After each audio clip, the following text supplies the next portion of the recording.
I'm now pleased to introduce our speakers, Dr. Alicia Davis and Dr. Martha Rios. Alicia Davis is a clinical psychologist at UCLA Ties for Families. Dr. Davis completed her predoctoral clinical internship at St. John's Child and Family Development Center in Santa Monica, where she worked with children, teens, and families in a school-based and community mental health setting. Dr. Davis specializes in providing trauma-informed assessment and interventions for children, adolescents, and young adults with a range of mood-related symptoms. At TIES, she provides individual, collateral, family, and group therapy, as well as clinical supervision of psychology externs and interns, and conducts pre-placement consultation and psychological testing. Dr. Martha A. Rios, PhD, received her doctoral degree from the USC Department of Psychology in 2005. Her areas of interest are trauma-informed parenting and behavioral interventions. Dr. Rios is a staff psychologist who supervises externs and postdoctoral students, as well as the in-home behavior services and therapeutic behavior services programs. Dr. Rios has been at TIES for 14 years. As you can see, we have an incredible wealth of experience today between Dr. Rios and Dr. Davis. We're so happy that they've decided to share their expertise with us at the UCLA Pritzker Center and with all of you. So let's all welcome them and thank them for being here. And with that, I'm going to share my screen and their slides so we can get started. One moment, please.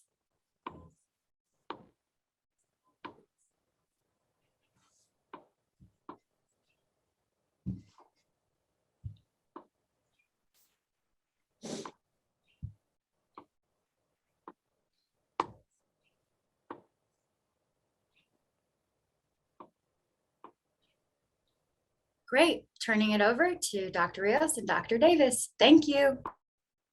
Great, thank you. So today we're going to be talking about understanding behavioral challenges through a trauma and resilience lens from deficit to adaptive strength.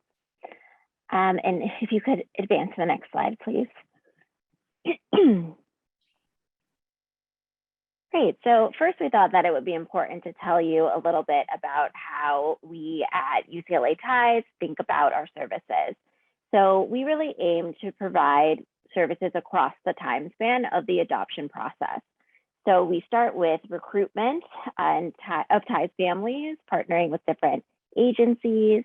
We then hope to retain some of those families, and then we provide education through trainings like this one and other resources. We provide supports and services ranging from assessment, starting all the way with the babies from our infant mental health program, and moving into treatment, and then helping clients and their caregivers also advocate on behalf of the child. And then next slide, please. Hi, so thinking of our approach, we take a trauma lens. And I don't know if anyone's ever heard of a trauma-informed lens, but if you aren't familiar with the term, I'm going to tell you a little bit about it now.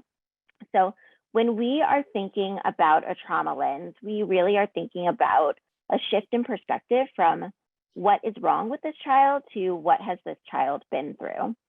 So for example, if little Johnny comes into my office and has a big tantrum, I'm not thinking, oh, what's wrong with little Johnny? I'm thinking, what has little Johnny been through that this tantrum is happening in my office on this day?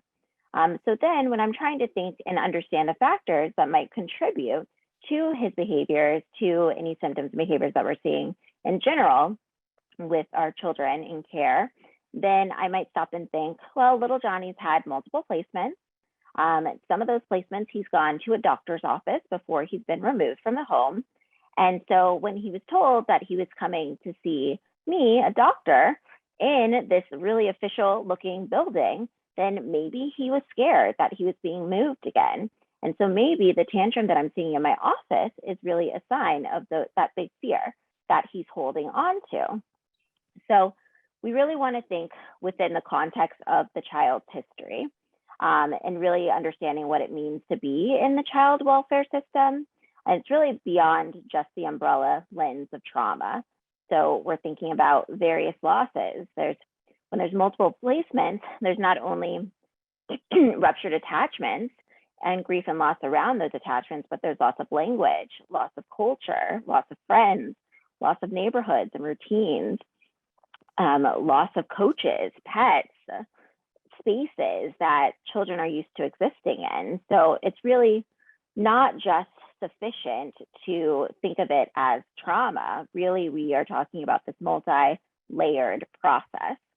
And then beyond what it means to be in the child welfare system, we also want to think about the impact of discrimination and marginalization. When we do that, we think beyond just race and ethnicity, but also thinking about sexual orientation and gender identity. So we know that our LGBTQ IA plus youth are at higher risk of losing their placement than our other youth, and also higher rates of potential physical abuse. We also know that 40 to 60% of teens that are homeless do identify as LGBTQ IA plus. And really, when asked about it, oftentimes they'll say it's safer to be on the streets than it is to be in their home. We have had some youth in our care. There's one that's sticking out to me right now, who came out to his biological mother. And in doing so, his biological mother was not able to accept his identity. He experienced physical abuse as a result of that, and then was removed from the home, and she was never able to accept him for who he was. And so he was then placed into care and remained in care. So that's just an example of one of the families that we encountered at TIES. And then we also want to think about disproportionality. So we know that our African American children and our Native American children are overrepresented in the foster care system in comparison to just the general population. And then we also want to think about immigration status. So we had a youth in our care who was really fearful of being deported. And once we were able to, think through those pieces and understand those factors, we were able to help to advocate on his behalf, get him connected with Alliance for Children's Rights, and really get his immigration status solidified within his citizenship status solidified. So when we are able then to understand all these different factors, it really helps us then to effectively advocate on behalf of our children and to figure out what is going to be the best way to, and the most effective way to meet their needs and really to help them to be successful. And next slide, please.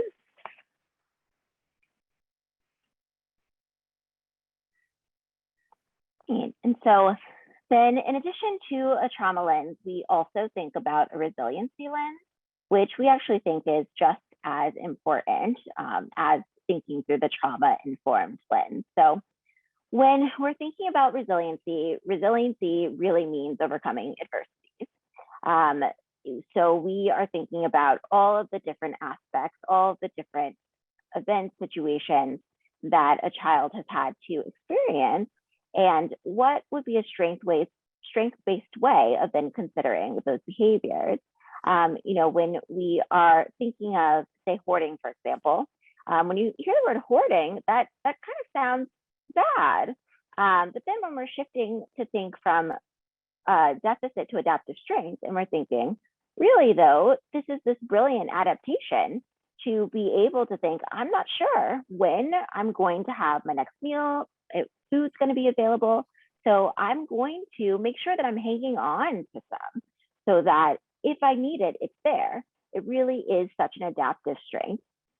So we really work to identify what are those adaptive reasons that behaviors exist, and behaviors that some people might see as problems and deficits, we really see as those exquisite adaptations to really challenging and difficult situations. In addition to that, we really focus on the wins. And I think when we are talking about focusing on the wins, there is a story that we like to tell at TIES that really exemplifies this piece. So we had a mom of 2 boys, 4 and 5, that were working with us. When the boys were placed, they were very delayed. One of them was told that, they were told that one of them might never even write his name. And so, this mom was amazing. She really worked with them, worked with the schools, worked to find what are going to be the needed accommodations and helpful pieces to really emphasize their strengths. And one day she got a call from the school, which is never a fun thing for parents to get that call from the school in the middle of the day. But she got the call, she answered it, and the teacher said, "I have to tell you, little Mikey, he's writing on the walls. He's writing his name on the walls." And she said, "I've got to ask you this. How is he spelling his name?" And the teacher's like, "Well, M-I-K-E. Like, why are you asking?" And she goes, "Can you hold on for a second?" And she yells, "Honey, he's spelling his name correctly." So that is a situation where she's really focusing on the win there. Now, she's going to address the behavior with the teacher and the child as well, because, we don't want all of the walls in the schools being decorated by the lovely children that are in the building. But she was really able to focus on the win there. She was told that this child was potentially never going to be able to spell his name correctly, and he was spelling his name correctly. So that's an example of focusing on the win. We also work to honor and build connections and belonging. So really reconnecting and maintaining previous connections that the child has made, whether that's previous foster caregivers, whether it's birth siblings, and of course we're paying attention to if it's safe, both physically and emotionally. But we really are trying to find ways that we can maintain those connections that they made, because they're important. And then in addition to that, we are working to use our social justice lens as well. So thinking about what role do we each play? How can we pull in other people from the community to make an impact on this child's life? And then we also want to not just stabilize or catch up, but help our kids to flourish. So not just filling in the gaps that they have, either social, emotionally, or educationally, but really helping them to thrive. Okay, and next slide, please. Okay, great. And now I'm going to hand it over to Dr. Martha. Okay, thank you, Dr. Alicia. I don't think we mentioned this at the beginning of the presentation, but if you have questions, please feel free to place them in the chat. We will keep track of them, and at the end, we will try to answer as many questions as we can. Okay, so we are going to dive into some behaviors and really try to use this trauma and resiliency lens to better understand a multitude of different behaviors that children can typically present with.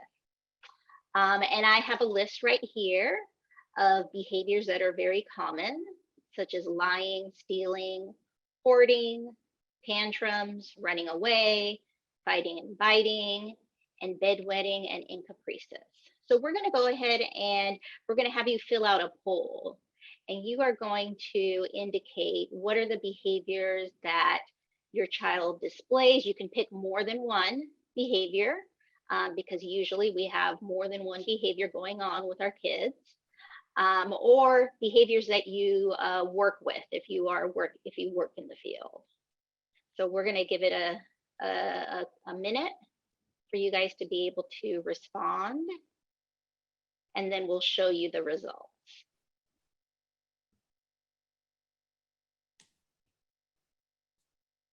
I see that people are answering. This is great.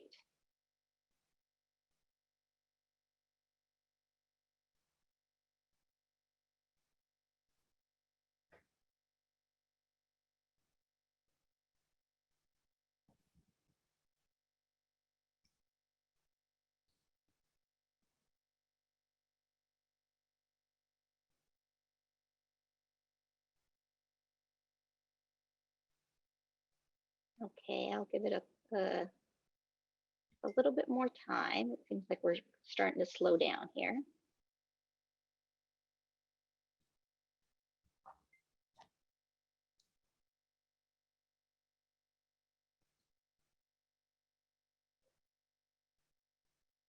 Okay, I hope that you were able to choose all the behaviors that you're seeing, and you were able to submit them to the poll. So let's go ahead and end the poll and show the results. Okay, can everybody, are the results up now? Yes, okay, Yeah, perfect. they're posted. Can folks see the results? I'm getting a thumbs up from Lori. Yes. Okay, super. Okay, perfect, perfect. Okay, so let's look at these behaviors and see how everybody rated them. So 50% of you have reported that lying is a very common behavior. So that's more than half of you. And again, these are all behaviors that we definitely see as commonly happening. Stealing, 26%. Hoarding, 22%. Of course, tantrums on the high end, 71%. Running away, 32%. Fighting and biting, 48%. And bedwetting, 22%. So as you can see, these behaviors are all very commonly seen in children who have had a history of adverse circumstances. And what we're going to do now is we're going to start to look at these behaviors from a trauma and resiliency lens so that we can better understand, why is this behavior happening? What purpose does it serve? And once we know those things, what are the strategies that we can use to help a child learn to use more adaptive coping strategies than these strategies? Because in their previous life situations, these strategies were actually very adaptive. They helped them to survive. But now that they are, once they are in a home that's more stable, these strategies just don't work as well as they used to. So we'll go ahead and start getting into that. So we can stop the poll. And let's go on to the next slide.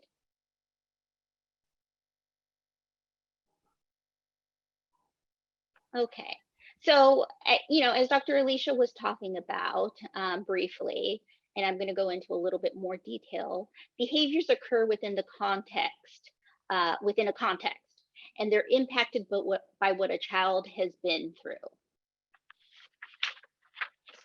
So there are several important contexts we need to consider when trying to understand a child's behavior from a trauma and resiliency lens. Because again, behaviors are impacted by what a child has been through. Every behavior has a reason behind it, whether that reason is right or wrong. And a lot of times it's up to us as the adults to figure out what is the reason behind this behavior. Because if you ask the child, they may not necessarily know why they're doing something, but we can help them to figure that out. So let's start off with the context of attachment. So as you all probably know, attachment occurs when children are with caregivers who really meet a child's needs, whether it's both their physical needs and their emotional needs. And we know that when children do have their needs met, they know they can explore the world and that they can return to that secure base, to that caregiver for comfort, for help. And they also know that they can trust and depend on that person because that person has provided a safe, stabilizing, and nurturing environment. But when a child's needs are not being met, such as in a neglectful environment, children don't learn that they can reliably depend on others. And for that reason, we start to see behaviors that reflect that belief that no one is there for them. In other situations where children also find they have no control, for example, think about an abusive situation. Think about when they are detained by police or DCFS and moved around to different homes. So in those situations, children, they seek control. They want to have some control in these uncontrollable situations, and they might seek control in really maladaptive ways. But they were necessary to survive these environments, these adverse situations.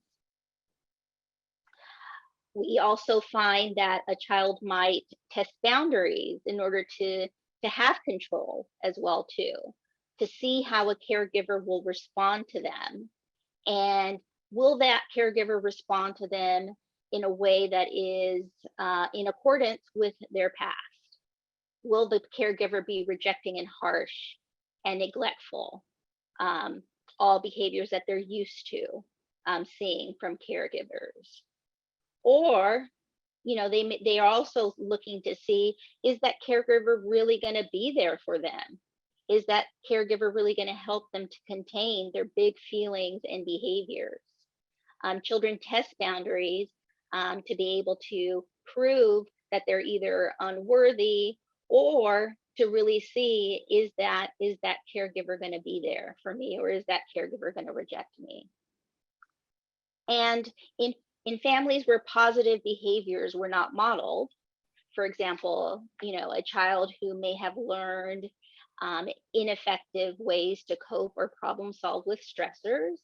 Again, think of a home where there's domestic violence, or a parent who becomes physically abusive or angry.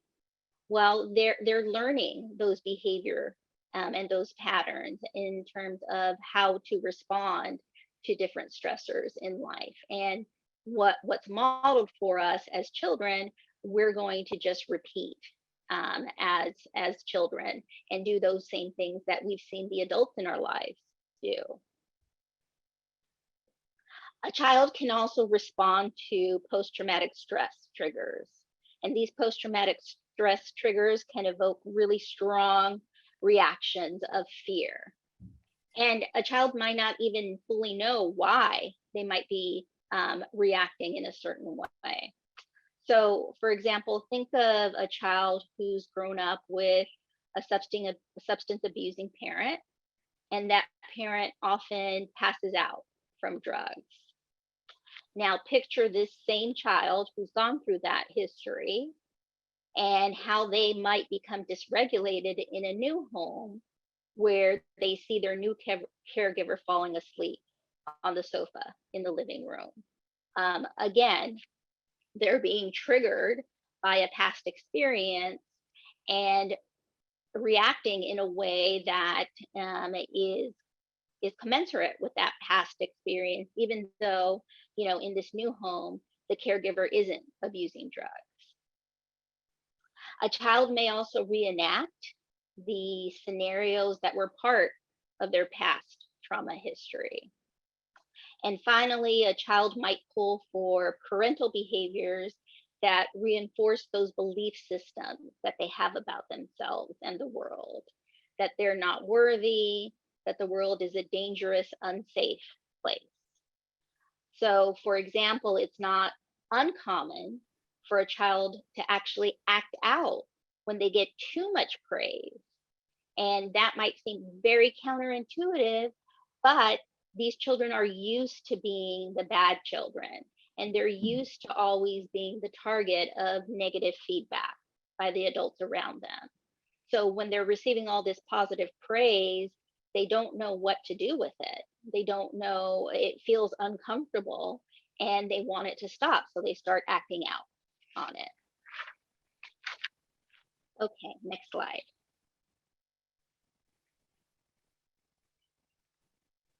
So we know that if we look at behaviors through a trauma and resiliency lens, we can better understand how to help a child. So let's dig into being able to do that by looking at some of these behaviors.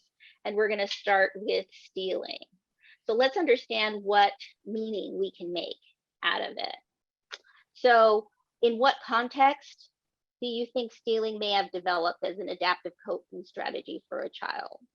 Well, usually it relates to having faced deprivation at an early stage. So if you don't have things, if things aren't given to you by those caregivers who are supposed to take care of you, well, then you have to go out and get them for yourself.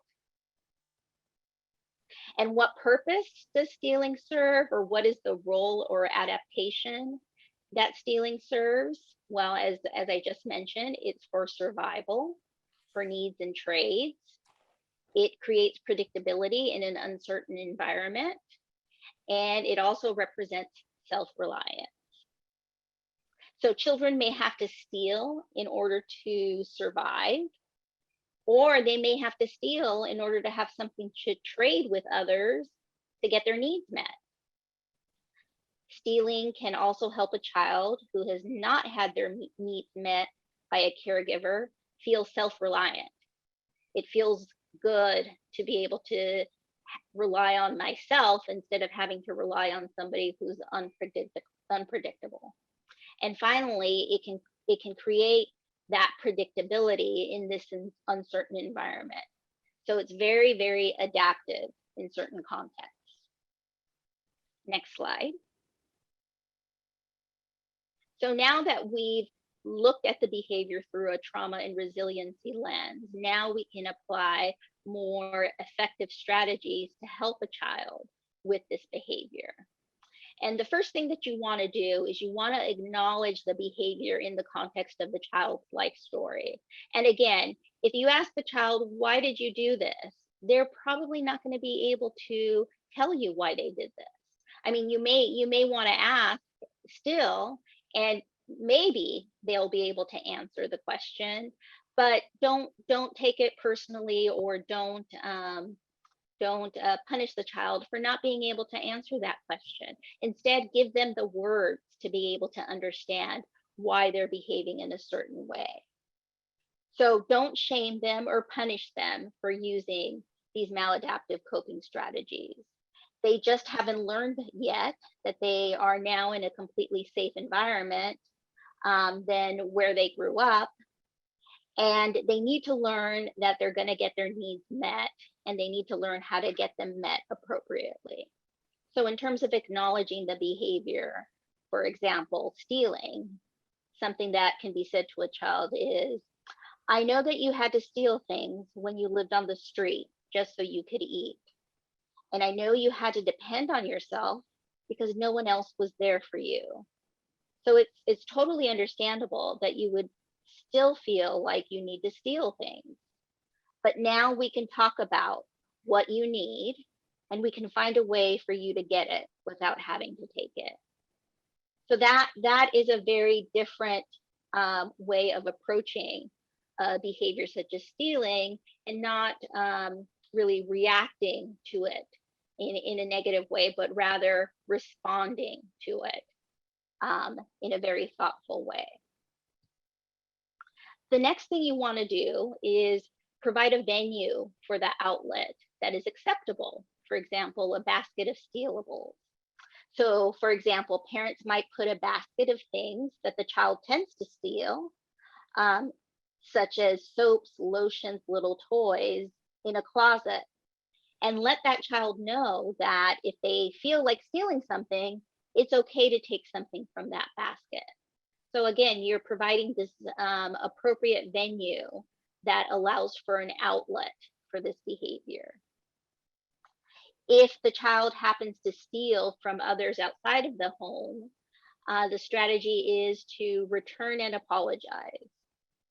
So still acknowledge, though, that you understand why they would feel the need to steal, given that this was how they got their needs met before, but have them return any stolen items and have them apologize to the relevant people, whether it's verbally or in writing.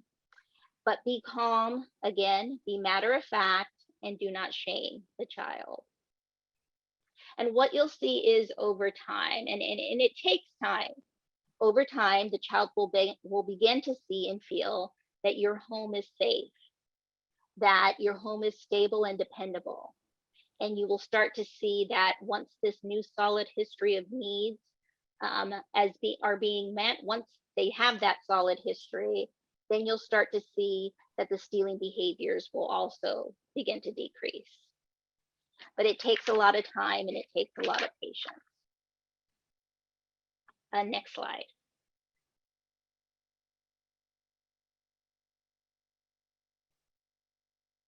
Okay, so let's look at a specific case example. Brian's story. So Brian is a 13-year-old boy who's been placed in his second resource home for about 9 months since being removed from his mother's care about 12 months ago. His resource mother reports that Brian is adapting to their home, but the teacher has been concerned about Brian repeatedly taking food from other children's lunches. When confronted about this, Brian flatly denies it, even though remnants of his friend's peanut butter and jelly sandwich are found in his lunchbox. Brian is somewhat overweight and asks for more food even after eating large meals. He especially likes hot dogs and fries, which are not foods that the resource family generally eats. When Brian complains about ants in his bedroom, the resource mother finds half-eaten candy bars, empty bags of chips, and 2 soda cans under the bed. Brian blames his foster brother for putting them there. His resource mother is considering putting locks on the refrigerator and the pantry to stop Brian from hoarding food. So again, let's look at Brian's behavior through a trauma and resiliency lens. Let's make meaning of this behavior. So hoarding is the next behavior we're going to look at, and it could be of food or other things. Next slide, please.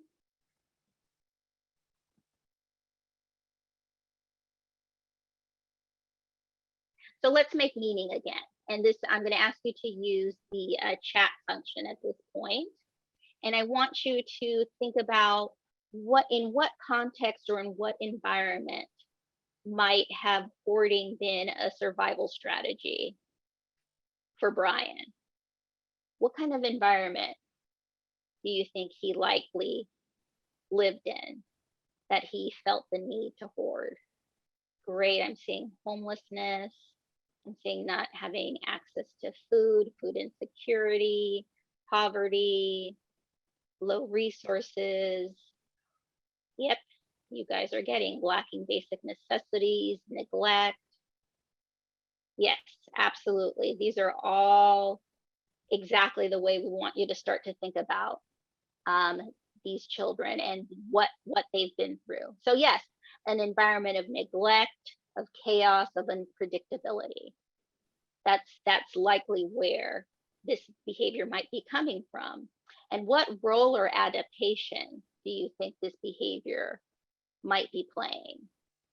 So now I want you to kind of switch and let's talk about what's the role that this behavior is playing. What's the adaptation? So I'm seeing control, always being able to find food, comfort, security, overcoming the fear of not having enough, security, control. Exactly. So there are many different types of adaptations or roles that this behavior is serving. One is survival, and it could be not only their survival, but also potentially the survival of other family members. It also does create predictability in an uncertain environment. So they can be the ones who obtain the food and create that predictability. And again, they don't have to rely on somebody else. And along with those things come also self-reliance and an increase in having a sense of self-control. So hoarding is typically, again, reflective of a history of deprivation and unpredictability. So again, a neglectful or maybe chaotic environment where basic needs like food were not guaranteed. So it becomes adaptive to hoard things to make sure you have them at times when none are being provided. It can also represent, like I said before, an attempt to bring order to the chaos that's going on around the child and increase that sense of self-control.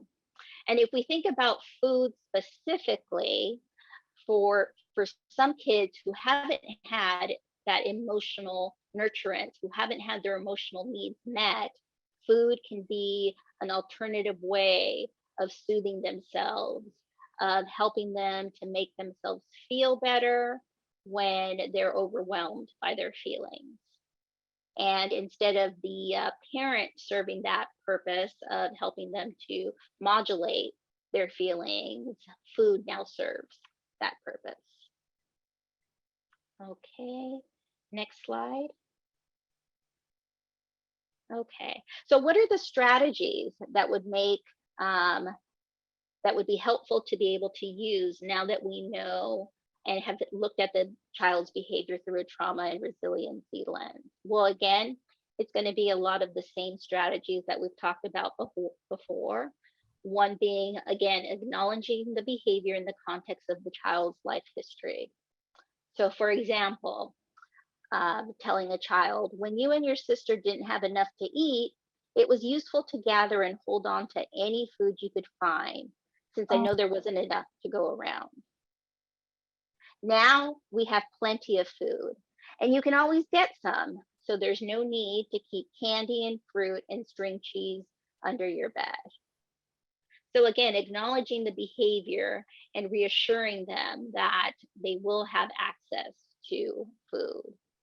Another strategy is to have some food they like or look out for out in the open and accessible at all times, like a fruit bowl, a snack drawer. Again, keep the food that the child likes to eat and likes to hoard available or accessible at all times, so they don't feel like they have to steal it. So the child then feels the need, doesn't feel the need to keep that food hoarded in their room or their backpack. And you can also tell them that it may take them a while to trust that you are always going to have food to eat in their home when they need it. And so until then, maybe we can get you some snacks that you can get anytime and keep them in a drawer in the kitchen so that you can go there and you can see that there's always something there for you if you need it. And if you feel like you need to keep them with you, you can put some extra in your room or your backpack as long as they are sealed and won't attract ants. Again, addressing the behavior in a very calm, matter-of-fact manner and looking at it through this lens of trauma and resiliency. Also, what's important is if a child's been fairly recently placed, make sure you know what the dietary likes and dislikes are of that child, because coming into your home, it would be important for them to have some of those foods that they're used to having. So allow the types of snacks the child is used to, and start incorporating some healthier alternatives if you need to. So you can slowly add in more foods you want them eating and begin to decrease those unhealthy foods, but don't completely ban the unhealthy foods, because the more you deprive them of those foods, the more they're going to want them. So have them be available to them for example, special occasions. And don't personalize, especially at the beginning, if they don't like the food that you're serving.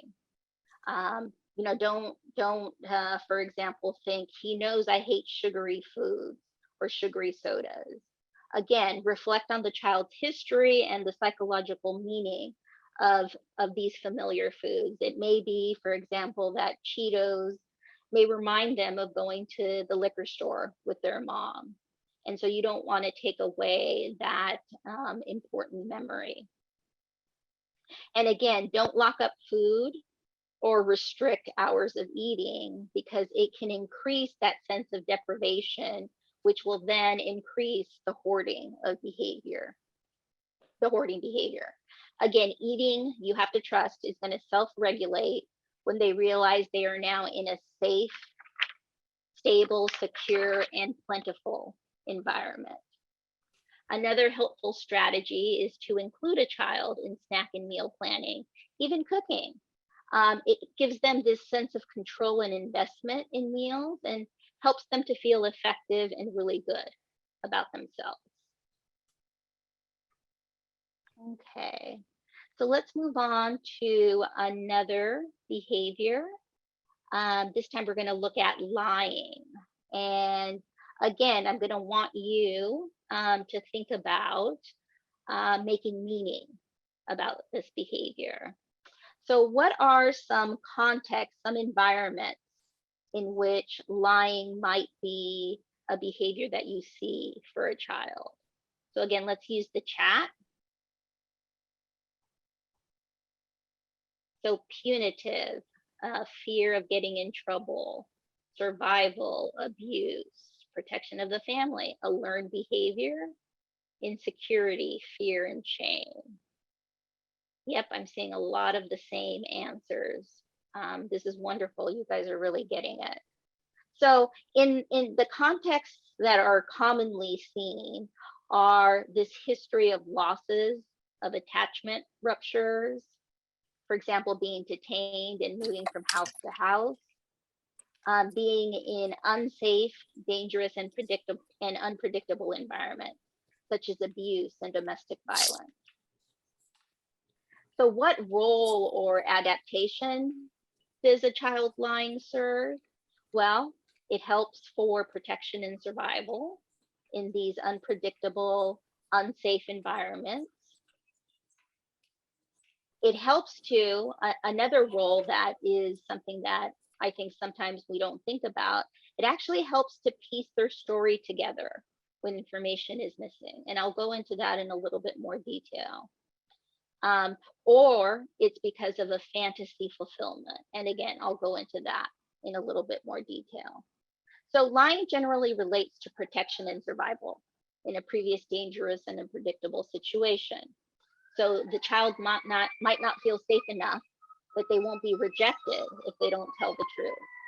Or they may have to lie to help avoid punishment and trauma in an abusive environment. Or if they've moved multiple times, they might think that lying will prevent rejection and further loss. So when I said fantasy fulfillment, wish fulfillment, or to prevent embarrassment and shame, think about the example of a child who is sharing that their father is away because he's in the military, versus the reality is that his father is actually in prison. Again, you can see how that's a wish fulfillment, a fantasy wish fulfillment, or a way to prevent embarrassment and shame. And it's important to note that lying is one of the more difficult behaviors to change, and it does take considerable time and effort to build that trust to resolve this issue. Next slide. So again, the strategies that we're going to be using are acknowledging the behavior in the context of the child's life. So I know when you lived with your mom, you needed to lie to avoid getting hit. So it makes sense that you would lie now when you are worried you will be in trouble. But I will never hit you no matter what you have done. And I know you are also worried that somehow we will send you away if you have any problems like your foster mother did. But we are your forever family. And whatever you do, we will want you and keep you in our family. So it isn't dangerous to tell the truth here. Another important strategy is don't label something as lying when it serves another purpose. For example, if a child says they'll do their homework and then they don't. Kids might say that they do their homework or a chore. That's not lying. It's only when you only use the word when there's a deliberate misleading of the truth. And don't corner your child in a lie. I've worked with plenty of parents who they see right in front of them that the child has done something, and then they go ahead and ask them, did you do this? And of course, the child is going to say no. They're going to try to protect themselves. It's an almost automatic, reflective, or not reflective, but an automatic response that's very impulsive. Especially when you realize that there's a lot of emotional arousal going on in that situation for the child. If they're emotionally aroused, they're not going to be thinking logically. They're just going to be thinking about their survival. So for example, if you saw them take Legos instead of asking them, why did you take them? Or did you take some Legos? Just ask them to give the Legos back. You don't want to get into a power struggle with a child over a lie. So even if they're directly faced with evidence that they lied, oftentimes children with a history of grief and loss just can't back down from the lie. It becomes this power struggle. Acknowledge the lie, but don't force them to admit it. And very importantly, praise them when they're honest and forthcoming, especially when they were not supposed to do something. So I'm so happy you told me the truth when you could have easily lied. Remember, it's always very easy for us to notice the negative, but it's so important for us to highlight the positive. And we'll talk more about highlighting the positive later on in the talk. And let's say the child says, you know, my birth mom took me to Disneyland just last year, when you know that just last year they were in your home and they didn't have a birth mother visit. So you want to reflect that lie as a wish. You wish your mother had taken you to Disneyland. What a wonderful day you probably would have had. And eventually, as the context becomes, the environment becomes more secure, as the attachment becomes more secure, children will feel more comfortable telling the truth. But again, it takes time and it takes patience. So let's look at the next slide, and let's look at what was Brian's backstory. So he lived, the birth family and him lived in a homeless encampment. When the father would leave after a domestic violence episode, the family had no food.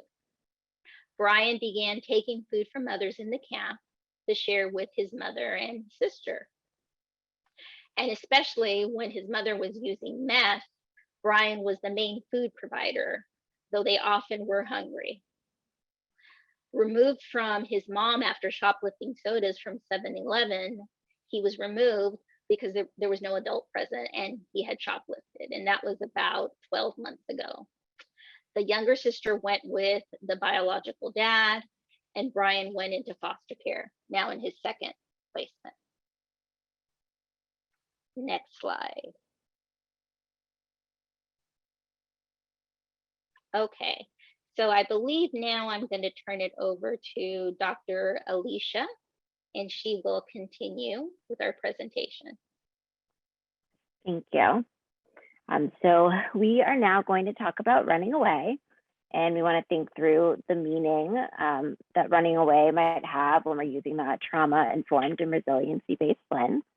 So similar to before, I'm going to ask you to think through what might be the context, the environment that running away might have developed as an adaptive strategy for a child. So if you can type that in the chat, what thoughts you might have. Survival, escape, yeah, not feeling safe at home, escape, getting control, freedom, running away from abuse, yeah, escaping emotional challenges, feeling unwanted or fear that they've done something wrong. Yes, preempting rejection, survival. Yes, yes. So you all are right on in terms of what you are saying. So a lot of times when we're thinking about the context that running away develops in, we see it as a survival exit strategy. It can be an impulse to take off when feeling overwhelmed or dysregulated. Right? When you run away and you're feeling overwhelmed and dysregulated, you immediately get away from whatever it was that was overwhelming or dysregulating. There can be a lot of fear too, as a lot of you said, not being sure what comes next. And running away, then you can take control of that, right? And then similar to what some of you were saying as well, when we're thinking then of the adaptive nature of that behavior, then that's protecting them. So it can protect them in escalating situations where they're not safe. if they are living in an abusive home, if there's been harm that's been caused to them, if they've been witnessing harm done to another, then to run away from that situation, that's good protection. That's a really smart strategy to have. That's a really effective survival coping strategy. And the thing about running away too, that is great in terms of it being a survival coping strategy, is that it's always available. That's something they can do no matter where they are. So that response is always available to them when there are situations, environments that can be very unpredictable, very chaotic, very hectic. Running away is something that they can count on to be there for them, to keep them safe. And like I mentioned before, when you run away, immediately you are then removing yourself from a situation that's overwhelming, dysregulating, from the abusive individual, from the difficult, challenging pieces. And that immediately can feel pretty good. That's immediately reinforcing. And we know in general that avoidance is reinforcing. And that once we have things that are reinforcing, right, we're likely to repeat them again because it worked in that moment. And our bodies know that for us, even if it's not a conscious thing that we're doing. Our bodies remember, hey, the last time we felt this way, we got out of the situation and that worked. So it can be really impulsive as well that a child is engaging in that behavior and not slowing down to think about what might be the different pieces that come after that, what might be the pieces in this new environment where they're safer and more secure. And then someone else mentioned the value worth piece for the child. So when you run away, oftentimes what can happen is that can shift to a care response from caregivers, right? They come looking for you, and then you know that you're worthy enough to be looked for. You matter to the people around, and they're going to come look for you. So that can be really reinforcing and really powerful for children that haven't been taught by their caregivers, by the people around them, that they are worthy, that they are loved. So that's another reason that we can see running away happening. And yeah, so like we said, it relates to survival or an exit strategy that was adapted in the past. It may have been necessary to avoid abuse. They may feel safer to be the one who leaves the situation rather than risk being rejected. I think somebody said that in there, kind of preempting rejection. So they might feel safer to be the one that's taking control of that, and they're leaving before you reject them. They're leaving before they're forced to leave again, right? So oftentimes kids have been moved after having some big behaviors in the home. Then if they have big behaviors in your home, they might think, oh no, this is going to happen again. So I'm going to leave before you ask me to leave. I'm going to take control of the situation. And like I mentioned before, there can be avoidance when they're feeling overwhelmed or emotionally dysregulated, because again, once you exit that situation, you are kind of exiting that situation, getting away from what's overwhelming and dysregulating. And then that we also see the testing pieces, that they might be testing to see if a parent does care enough to come look for them, if they are worthy enough for the parents to find and to then bring them back again. And next slide, please. We're going to talk about some of the strategies that we then use for running away. So when a child runs away, we want to acknowledge the behavior in the context of the child's life story. So that might be saying something like, I know when you have big feelings, you feel like you need to run away to get some space. And if you run away from us, you're leaving us before we can leave you, like those other families did. But we love you and we want you to always be a part of our family. So we won't just let you go. We want you with us and we're not going to leave you. So really acknowledging why they needed to do the behavior before and really reaffirming, reinforcing that they are worthy, that you love them, you care about them, they're a part of your family and you're going to be there for them. We also want to help them develop alternate self-regulation strategies. So helping them to label the feelings and using words to communicate their needs. So, they might not be aware. Like I said, it can be really impulsive, right? Your body can remember too that oh, this was something that helped us out before. So, they might not be really understanding what the underlying emotional pieces are for them. So they might need support from their caregivers then in being able to label those feelings, being able to identify those words to communicate those needs, having that modeled for them. And so a lot of times you can do that by acknowledging the behavior, but you also can wonder or think about what the behavior might be. And the great thing about wondering if a child is feeling something is oftentimes they'll correct you if you're wondering incorrectly. But it really then models for them using labeling those feelings and really narrating what's going on in that moment. You can have a timeout word or space.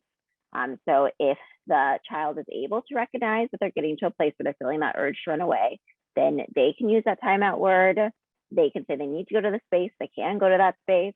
Or if you're noticing that a child is becoming dysregulated, then you also can use that word. You can give a symbol that you both have together to say that that's what's needed in the moment. I have a client who does run away from different spaces and feeling overwhelmed, and his caregiver came up with the idea to have him run away to a certain spot. So in each of the places that they tend to frequently go, they've identified a spot where if he runs away, he can go there and she can come and know that he's going to be there. So that way it's helping him to get that outlet out, meet that impulse, knowing that he might not be able to recognize it right away, and having a safe space that he can go to remove some of the fear that also goes when you're not certain where your child is going. Teaching them relaxation techniques like deep breathing to help them to be able to regulate in a situation. Cognitive coping, so they might have a thought that they say to themselves. They might remind themselves of how much you care about them and that you want them there. You might even write that down for them on a piece of paper and put it up in the room or around the house in areas that they can see, or that they can carry with them. Sometimes little kids make little bracelets or things with the lettered beads that have a little message so that they have a visual reminder there. And that can be for coping too. Sometimes they just say things like breathe. And then helping them go through problem solving. If you can work through problem solving when there is calm, then a lot of times that's practice for that problem solving muscle of the brain. And so when they are in a situation where maybe emotions are bigger and then they thought through that situation in advance, then oftentimes that can be helpful for them to engage in the behavior that makes the situation smaller rather than bigger. But it does take a lot of practice. And then we're working to recognize triggers to prevent and predict, diminish, and strategize. So you might notice that triggers might be visits with birth family members. So then you might say to the child to help them recognize the trigger too. Last time you weren't allowed to sleep over at your birth mother's house, you ran away. I'm concerned that the situation now is kind of like that, and that you might feel the need to run away. Let's figure out what we can do to help you feel safe enough to stay. So bringing them into that process of really being able to understand what may be going on for them in different situations. And again, if you're starting to notice patterns, then you can really do that problem solving in advance. And then reminding them of their worth, of how special they are to you, and how sad you would be if they were not with you. And so, being able to tell that to them, reinforce those messages, really let that message be held for them, even when they're not able to do that for themselves. And before we go into the next slide, we realized, Dr. Martha and I realized that we did not have slides for two of the behaviors that were listed in the beginning of the kind of list of behaviors. And those were fighting and biting and bedwetting and encopresis. So we just wanted to spend a brief moment talking about those behaviors. So I'll ask you, similar to before, when you're thinking about fighting, biting, those kind of physically aggressive behaviors, and context in which those behaviors might have arisen. What would you say that some of those what some of those contexts might be? What might be your hypotheses? Oh, and you can put it in the chat, sorry. Abuse, control, right? Yeah, protection, right? Witnessing violence, really having that behavior modeled for them, responding to aggression that is acted towards them, and domestic violence, that witnessing again. Anger management, right? Yeah, not having developed the effective coping skills to regulate, not having someone to help you in that co-regulation process that we know is so important for us to learn ways to regulate ourselves. A maladaptive coping strategy, right? Yes. There's sort of negative self-esteem and negative self-concept, and they might be enacting that, right? Like, I know that this is what you think I'm going to do. That's how I'm going to respond. So I'm going to act that out, just reenacting those situations. Yes, thank you. Demonstrating their power over others, right? Yeah, taking control of the situation, feeling powerful and in control. Yeah. And typically, I saw the manipulating piece in there, and typically we will think that there's oftentimes another reason behind those behaviors. I think that sometimes behaviors like running away, lying, physical aggression can look and feel very manipulative in the moment, but oftentimes we're thinking that our children are responding in that way because it's either been modeled for them, if they came from abusive environments, but they really haven't learned another way to be able to process and express whatever the emotions are that are there, that they don't know how to feel safe. And that's a really great way to feel safe in a moment. So similar to how you would do for the other behaviors that you really want to acknowledge, again, the behavior in the context of the child's life story. So, you might even be saying something like, I know it can be hard to think of safe ways to show your anger, especially when your birth parents showed their anger by hitting each other. Let's find other ways to express that frustration and anger.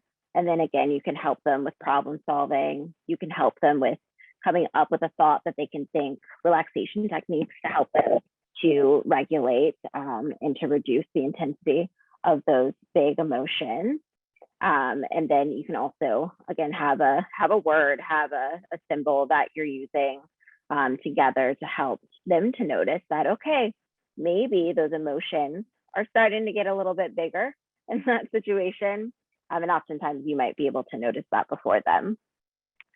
And then when we're thinking of bidwetting and encopresis, so this is one that we really are turning to partner with our pediatricians around. So at TIES, we have a developmental pediatrician that serves as our medical consultant. And so whenever we do have behaviors like bidwetting or encopresis, we pull in her.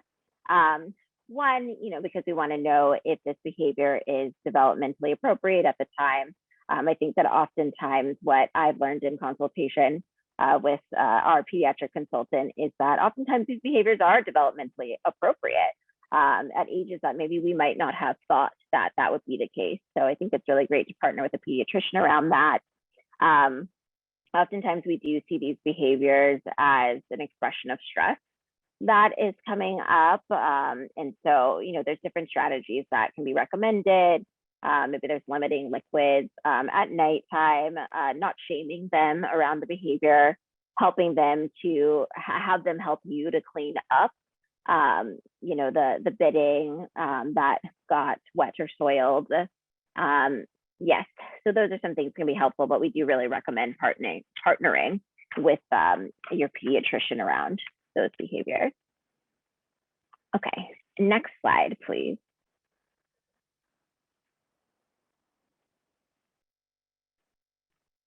Okay, yeah, so you can see when we really look to understand concerning behaviors in the context of the child's history, there is really a big difference in how we understand and think about those behaviors when we're shifting from that deficit-based approach of what is wrong with this child to a strengths-based approach of what has this child been through.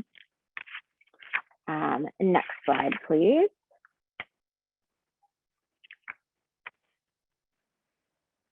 Yes, so just again, underscoring the importance of using that resiliency-based model, that again, a lot of behaviors that we see our children engaging with, oftentimes they are really these exquisite adaptations to the difficult and challenging circumstances that they've been through. And so really being able to kind of sort through their history and take a step back and think about what might be the strength-based adaptive piece that's occurring here. And the next slide, please. And then, yes, so oftentimes after these big, difficult moments, right, you go through a repair process. And that repair process, that's saying you're still here after we went through these big emotions, these big behaviors that maybe other caregivers weren't there anymore after those behaviors. That really builds bonding. Getting through those tough times, it shows stability after a rupture, after the difficult times, and it facilitates that bonding and attachment. So there's beauty in the repair. And I think that that is just helpful to know, because when you're in the middle of those kind of chaotic, difficult situations and behaviors and emotions, it can be hard to think about what comes next. But remembering that that repair process really does strengthen attachment. And the next slide, please. Okay, and so now we're just going to move into talking about some specific techniques that you can use for increasing positivity in your relationship with your child and furthering that attachment process. So now that we know why some of these behaviors might occur and what we might do in response to specific behaviors, these are some things that we can do in general as an overarching approach to supporting positive attachment. We're specifically going to talk about child-led play, positive reinforcement, pre-teaching, and de-escalation. And then I'll ask you to go to the next slide, and then I will shift it over to Dr. Martha for the beginning piece. Okay, so it's really important to set the tone for your interactions with your child, especially to be able to increase that positivity in that relationship. We want you to be positive and also realistic. So I want you to take a moment right now and to reflect on your child's positive characteristics and strengths. And maybe put them in the chat. What are those positive things about your child that are important to remember when you're coping with challenging situations? Are they artistic? Are they good at using technology? Are they affectionate? Are they good dancers? Are they good at academics? And we encourage you then to make a plan for how you're going to support these strengths each week and record what is it that the child did? How did the child react? And how you felt about the situation as well. So for example, if they're artistic, have them create some artwork for you or ask them to teach you how to draw. Notice how the child reacts to this situation and notice how you feel while you're doing this as well. Accepting the child's strengths they may be different from your own strengths or your own wishes and fantasies. So for example, I recently had a parent tell me that she, wasn't that concerned that her child wasn't doing well in school. Instead, she really wanted to focus on her child being happy and having a happy childhood and a happy life. She really understood that for her child, academics were very challenging. Now, does that mean she was going to completely give up on academics? Of course not. But I loved the way she was able to emphasize and focus on the positive instead of focusing on academics only. And as we've been talking about all along, understand any concerning behaviors in the context of the child's previous history. Next slide. So one of the first interventions for increasing positive parent-child interactions is child-led play and reflective listening. So it says role play, but I'm not going to do a role play. I'm actually just going to have you pretend that I'm a parent playing with my child, and we are playing with a house and with dolls. So a child-led play would look something like this. Think of it as you're being a sports announcer, a sportscaster. So, and think about how it feels when you hear this. Um, Actually, I'm going to do parent-led play first. So think about how it feels when you hear me playing with my child, and this is what I'm saying. I don't really like the outfit the mother is wearing. Why don't we change what she's wearing? And what's the word for where the car lives? And what color is the baby's outfit? And why don't we make this room the kitchen? So those are things that you might say in parent-led play. And think about how did these statements make you feel as you heard them? And you can put it in the chat, or you can just reflect on it on your own. So child-led play is where literally you're letting the child have complete control over the play. And if you think about it, children have very little control over situations in life. Play is one of the few situations in which we can give them complete control. And they deserve to have that sense of control in play, because again, it's not very often that they do get to have a sense of control in life. So again, child-led play would look something like this. Think of a baseball announcer again, or a sportscaster. You are playing house. The baby is crying and the mother is comforting them. I really like how you decorated the house and dressed the dolls. The baby is feeling sad. The mother has to go to work. So how did that make you feel? How did me playing with you in that manner make you guys feel? Think again about the difference between the parent-led play and the child-led play. How was the child-led play make you feel different? So I'm seeing engaged, validated,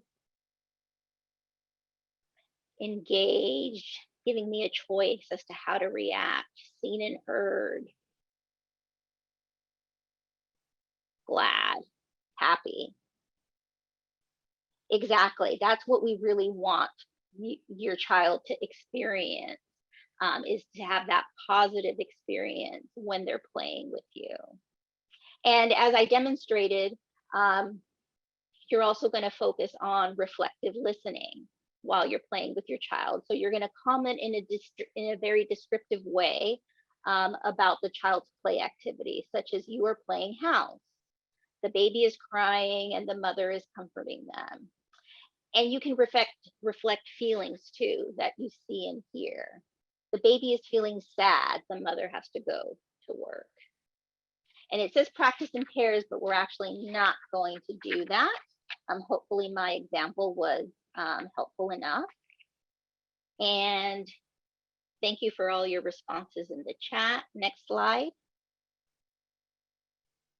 Another very important thing to do for increasing positive interactions is encouragement. And you really want to comment on the effort the child makes, not so much the process. For example, you are trying so hard to figure out that problem. So again, you want to focus on the process of what they're doing and not necessarily on the outcome. So you want to encourage them to be able to continue to do what they're doing. And for praise, you want to comment on the child's efforts as well, and you want to be very specific in the praise. You played so nicely with your sister, not just you played so nicely. You want to really identify the specifics. What a beautiful picture you made. And what does a positive parent-child relationship look like? So really what we find in the literature is you have to be really mindful of your ratio of positive to critical statements. So for every one critical statement that you make, you really have to make it up by giving them 8 positive statements. So really what we're saying is you have to catch them being good often, and more so than you do catch them doing something that they shouldn't be doing. And then be sure to use praise and encouragement in many areas of a child's life, especially um, emphasizing their strengths. So don't just reinforce academics, but their kindness to others, their ability to swim, their Lego building ability, their artistic or creative expression. Next slide. And another important avenue to increase the positives is physical affection. So just being physically affectionate with your child is very strongly encouraged, with the caveat being being mindful of children who have been sexually abused and whether or not they feel safe with affection. That's something that you can work towards, helping them to know that there are people who will safely show them love. And then finally, tangible reinforcers. So this is where we talk about sticker charts, point charts, behavior charts. So I'm curious, what are some tangible reinforcers for your children? What are some things that your children enjoy and like and want to earn? You can go ahead and put that in the chat. Screen time, stickers, Slim Jims, Oreos, one-on-one time. I love that. Something that doesn't cost anything, one-on-one time. Praise, matcha ice cream, free time. Okay. So you want to have these behavior charts work with and work with the reinforcers that are motivating to a child. So it might be special privileges or an activity. It might be something tangible like a toy. It's always helpful to come up with a list of reinforcers with your child. So sit down together and come up with a list of all the different things that a child might want to earn. And just to be a little bit more specific, let's say you have a sticker chart. Let's talk about a younger child. So generally, I suggest focusing on no more than 3 behaviors, and usually having an easy behavior, a medium difficulty behavior, and a harder behavior. And you might ask, well, why do we have an easy and medium difficulty behavior? Well, the problem is that if you just focus on all the hardest behaviors for a child, they may never earn stickers and lose the motivation to earn stickers.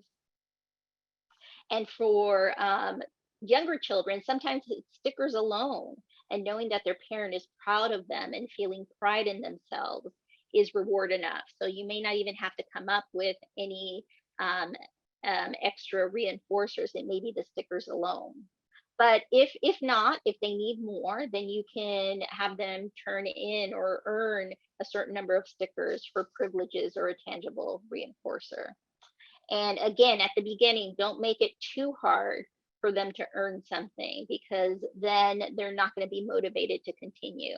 As time goes on, then you can start to make it a little bit harder. For example, not for example, but with an older child, let me give you an example. As a therapist, I've often used a behavior reward chart for therapy to help motivate children to want to come to therapy and want to participate in therapy. So I recently had a case where the child didn't want to come to therapy and didn't want to participate. So I created a point chart for that child where I would give him 1 point for coming to therapy, 1 point for coming on time to therapy. And the reason I did on time was because a lot of times they would drive over to our offices and he would refuse to get out of the car. So that would make him late to therapy. But I still reinforced him. I still gave him a point if he came to therapy, but I would give him an extra point if he came on time. And once I started to work with the child and the parents started to report other difficulties the child was having at home, such as not doing daily activities, such as brushing teeth, taking a shower, then I included those behaviors in my behavior chart as well and would give him points on a weekly basis for how many showers he took, how many times he brushed his teeth. And he would have to earn at the beginning 4 points in order to earn a prize. And my prize was just a bag of 99-cent store items. So it was a really easy thing for me to be able to have and to be able to share with this child. And, you know, at first, again, I made it only 4 points to earn a prize. And then as time went on and he became used to the earning the points and was motivated and was starting to earn more and more points, then I made it a little bit harder and I upped how many points he needed to earn a prize. So those are just a couple of examples of reward charts with younger and older children. Next slide. Okay, so I'm going to turn this now over to Dr. Alicia. So another strategy that we use is something called pre-teaching.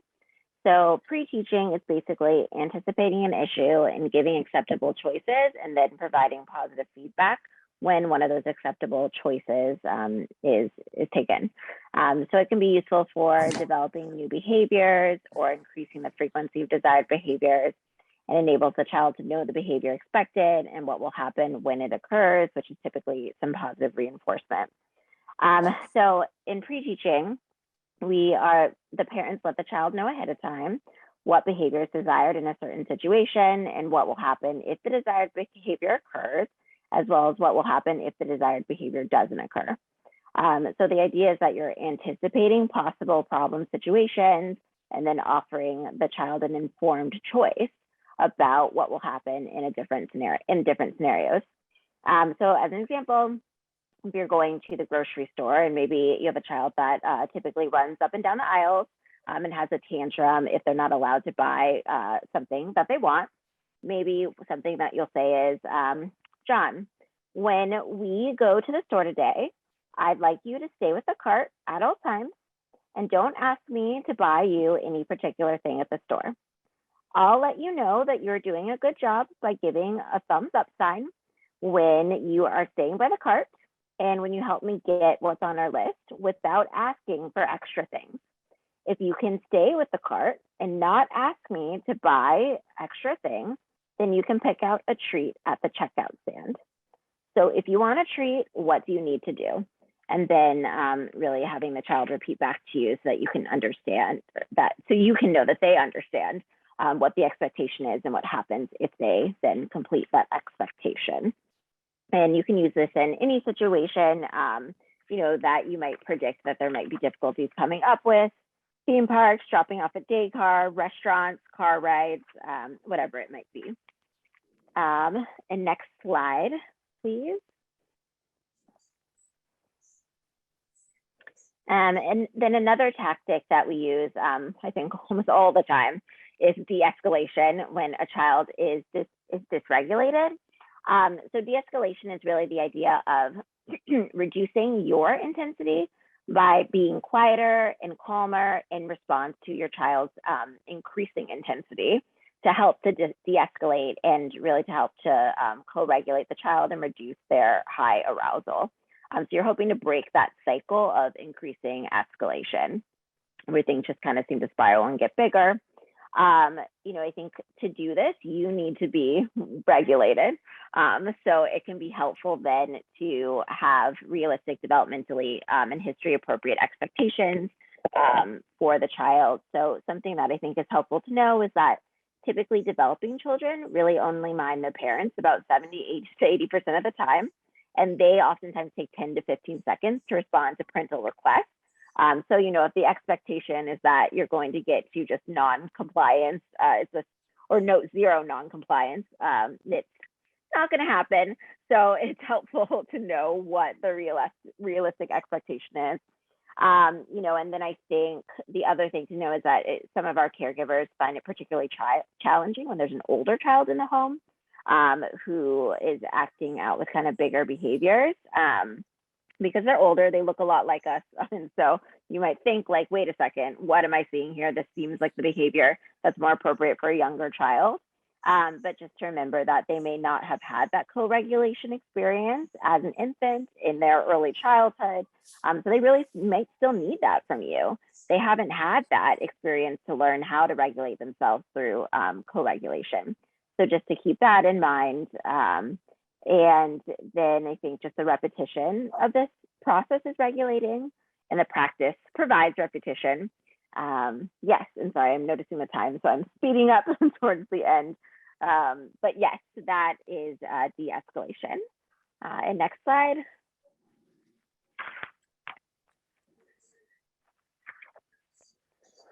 Great, yeah, so thank you for being here today and for listening to our presentation. We hope that the information that we gave is helpful in providing stable and nurturing environments for the kids that either live with you or that you work with.